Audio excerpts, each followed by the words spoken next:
वासुदेवाय। मैं नीलम आप सभी का आपके अपने चैनल प्रभु भक्ति संगीत में हार्दिक स्वागत करती हूँ।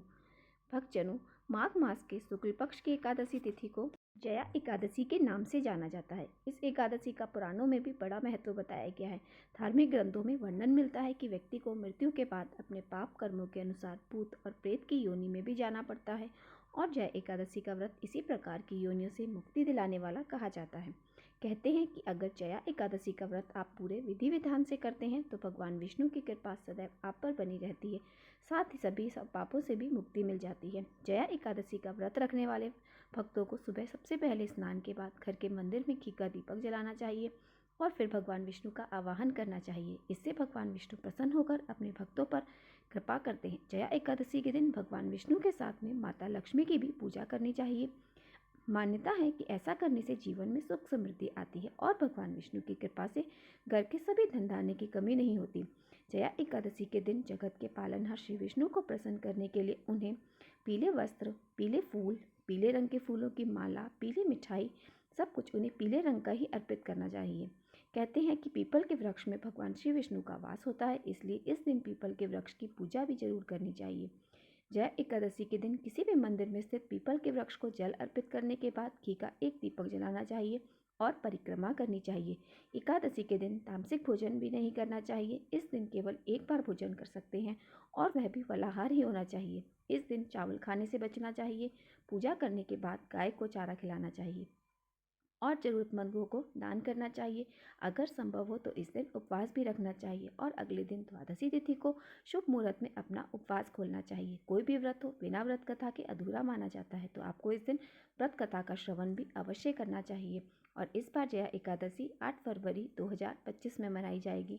तो आप सब आज की इस वीडियो में आप रसपान करेंगे जया एकादशी व्रत की संपूर्ण कथा, क्योंकि एकादशी का व्रत पापों का नाश रखने के लिए होती है, पितरों का उद्धार के लिए रखा जाता है। ऐसे में आज की इस वीडियो में आप सबसे पहले सुनेंगे पापनाशक स्तोत्र का हिंदी अनुवाद और फिर सुनेंगे एकादशी की व्रत कथा। हर व्यक्ति अपने जीवन में कोई ना कोई पाप अवश्य करता है और यही पाप कर्म हमारे जन्म जन्मांतर तक हमारा पीछा नहीं छोड़ते और हमें हमारे द्वारा किए गए पाप कर्मों का भी फल अवश्य भोगना पड़ता है। इसलिए एकादशी के दिन भगवान विष्णु की पूजा करके सच्चे मन से अपने द्वारा की गई गलती या पापों के प्रायश्चित के लिए क्षमा याचना अवश्य करनी चाहिए और स्तोत्र को सच्चे मन से पढ़ना चाहिए अथवा सुनना चाहिए। सर्वव्यापी श्री विष्णु को नमस्कार है, श्री हरि विष्णु को नमस्कार है। मैं अपने चित्त में स्थित सर्वव्यापी अहंकार शून्य श्री हरि को नमस्कार करती हूँ। मैं अपने मानस में विराजमान अव्यक्त अनंत और अपराजित परमेश्वर को नमस्कार करती हूँ। सबके पूजनीय जन और मरण से रहित पर प्रभावशाली श्री हरि को नमस्कार है। श्री हरि अर्थात श्री विष्णु मेरे चित्त में निवास करते हैं। श्री विष्णु मेरी बुद्धि में विराजमान है।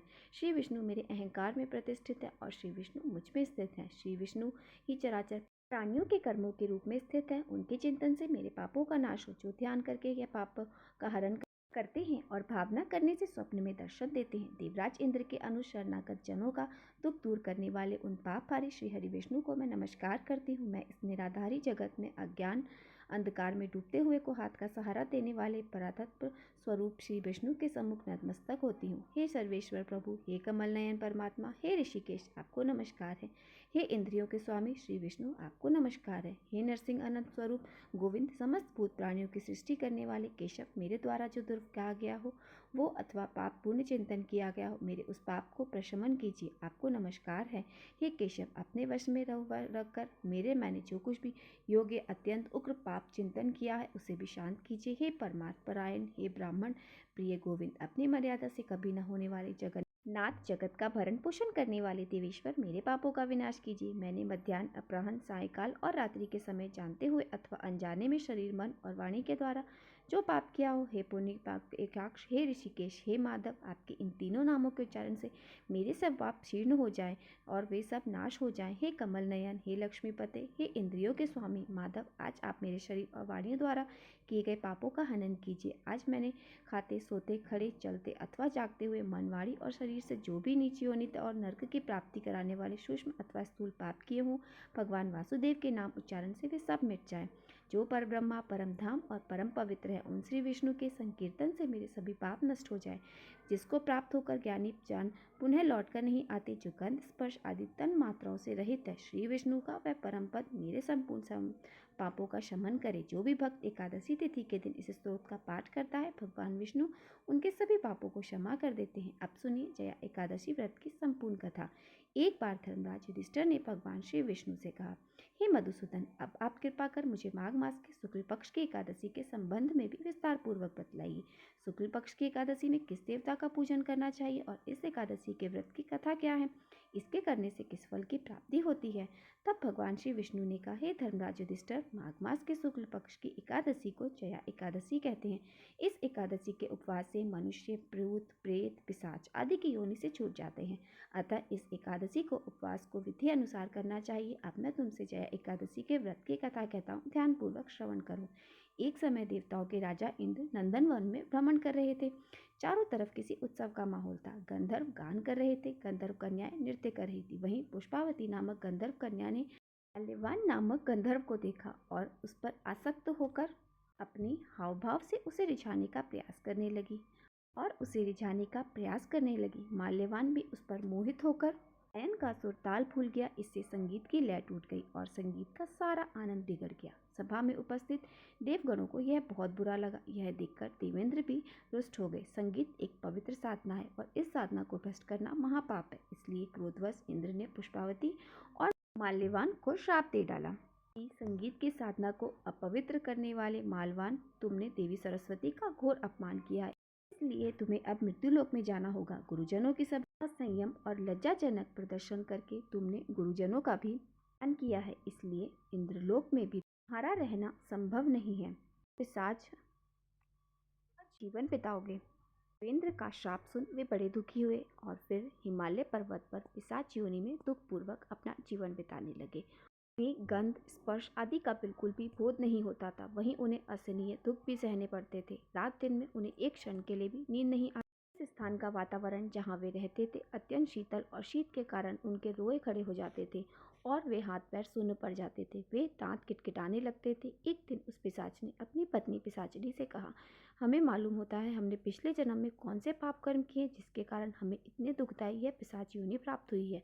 पिशाच योनि से नरक के दुख सहना कहीं ज़्यादा उत्तम है। इसी प्रकार के अनेक विचारों को कहते हुए वे दोनों अपने दिन बिताने लगे। भगवान की कृपा से एक बार माघ मास के शुक्ल पक्ष की जया एकादशी का दिन आया और एकादशी के दिन इन दोनों ने कुछ भी भोजन नहीं किया और कोई भी पाप कर्म नहीं किया। उस दिन मात्र फल फूल खाकर ही बिताया और महान दुख के साथ पीपल के वृक्ष के नीचे विश्राम करने लगे। उस दिन सूर्य भगवान अस्ताचल को जा रहे थे और वह रात इन दोनों ने एक दूसरे से सटकर बड़ी कठिनता से काटी। दूसरे दिन प्रातःकाल होते ही प्रभु की कृपा से इनकी पिशाच योनि से मुक्ति हो गई और पुनः अपनी अत्यंत सुंदर अप्सरा और गंधर्व की देह धारण करके तथा सुंदर वस्त्रों और आभूषणों से सुसज्जित होकर वे दोनों स्वर्गलोक को चले गए। उस समय आकाश में देवगण और गंधर्व इनकी स्तुति करने लगे। नागलोक में जाकर इन दोनों ने देवेंद्र को दंडवत किया। देवेंद्र को भी उनके रूप में देखकर महान आश्चर्य हुआ। फिर उन्होंने पूछा कि तुम्हें पिशाच योनि से किस प्रकार मुक्ति मिली, उसका पूरा वृत्तांत मुझे बताओ। देवेंद्र की बात सुनकर माल्यवान ने उन्हें सारी कथ बता दी और उन्हें कैसे मुक्ति मिली वो सब बात बता दी। देवेंद्र ने कहा, हे माल्यवान, पिशाच योनि को छोड़कर पवित्र हो गए हो तुम, इसलिए हम लोगों के लिए भी वंदनीय हो गए हो। क्योंकि श्री शिव तथा विष्णु भक्त हम देवताओं के वंदन करने योग्य हैं, इसलिए आप दोनों धन्य हैं। अब आप प्रसन्नतापूर्वक देवलोक में निवास कर सकते हैं। इस प्रकार कथा सुनकर भगवान श्री कृष्ण कहने लगे, हे धर्मराज, इस जया एकादशी के उपवास से कुयोनि से भी बड़ी आसानी से मुक्ति मिल जाती है। जो मनुष्य एकादशी का व्रत कर लेता है उसे मानो सभी तप यज्ञ और दान कर लिए हो। जो मनुष्य श्रद्धापूर्वक जया एकादशी का व्रत रखते हैं वे अवश्य ही सहस्त्र वर्ष तक स्वर्ग में वास करते हैं। कथा का सार यह है कि संगीत देवी सरस्वती का एक अलौकिक वरदान है। यह एक साधना है, एक विद्या है और इसमें पवित्रता बनाए रखना अत्यंत आवश्यक है। फिर जिस सभा में अपने से बड़े गुरुजन आदि उपस्थित हो वहाँ प्राणियों को संयम और मर्यादा को बनाए रखना चाहिए ताकि गुरुजनों का अपमान ना हो सके, उनका सम्मान बना रहे। क्योंकि गुरुजनों का अपमान करने वाला मनुष्य घोर नरक का भी भागी होता है। तो यहाँ पर आज की कथा संपूर्ण होती है। आशा करती हूँ आपको आज की कथा पसंद आई होगी। अगर वीडियो पसंद आई हो तो वीडियो को लाइक और मेरे साथ जुड़े रहने के लिए चैनल को सब्सक्राइब अवश्य कर लीजिए। श्री हरि विष्णु की जय हो, माता लक्ष्मी की जय हो।